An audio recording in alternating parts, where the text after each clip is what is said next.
Hello everyone, this is Barry Dahl from the Brightspace Teaching and Learning community with the second in the series of 5 videos for making Word documents more accessible.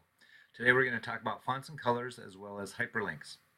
So a few general guidelines are helpful to ensure both the readability and the accessibility of the document, such as using real text, sometimes called plain text.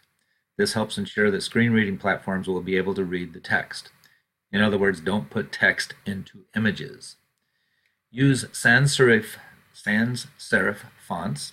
Serif fonts displayed on a screen are typically harder to read for people with low vision. Good choices are Arial, Calibri, Tahoma, and Verdana, although there are other sans serif fonts that you could consider.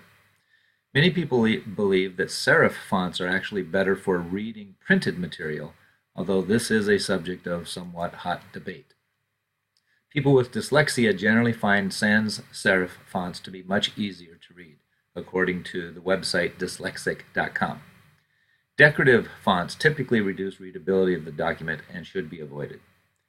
Normal text should be a minimum of 11-point font, and many people would prefer 12-point font as the default.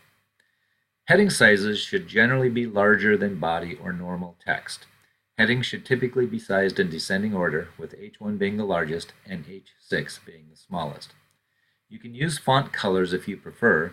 However, color should not be used to convey information.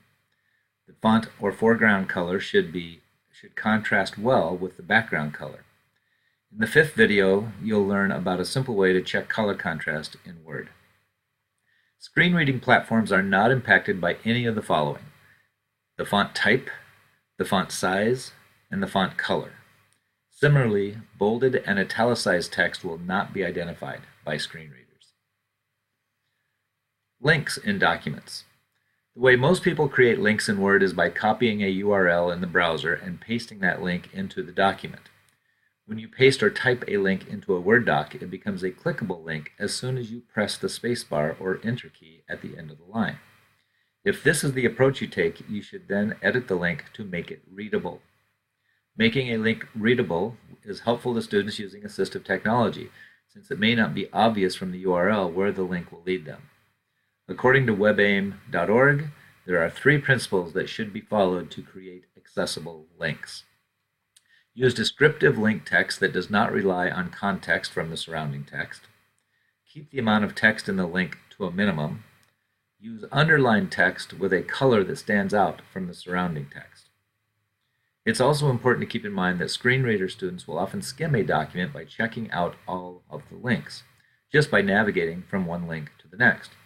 It's imperative that the links are easy to understand. A common problem is the use of text such as "click here" as a hyperlink. Most screen reading platforms give users the option of opening a list of all the links in a document.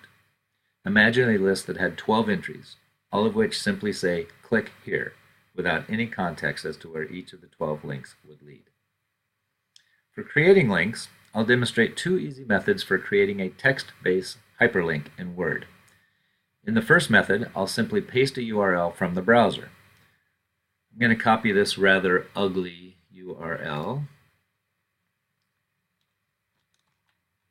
and I'm going to paste it into a Word doc, into this particular Word doc.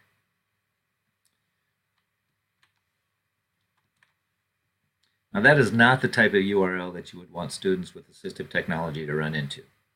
Having created the link that I want, I will now edit the link by right-clicking on the link and using the Edit Hyperlink menu option.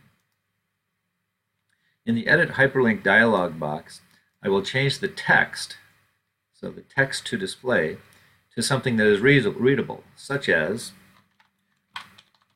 Brightspace Teaching and Learning Group.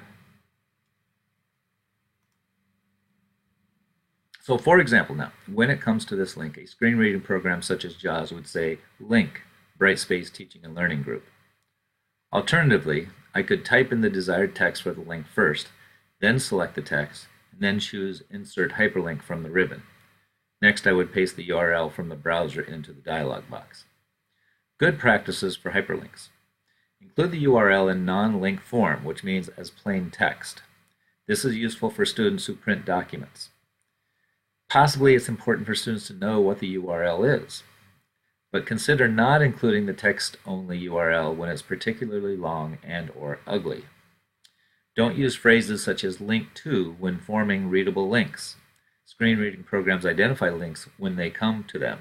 Avoid those redundancies. That's it for the second video. Thanks.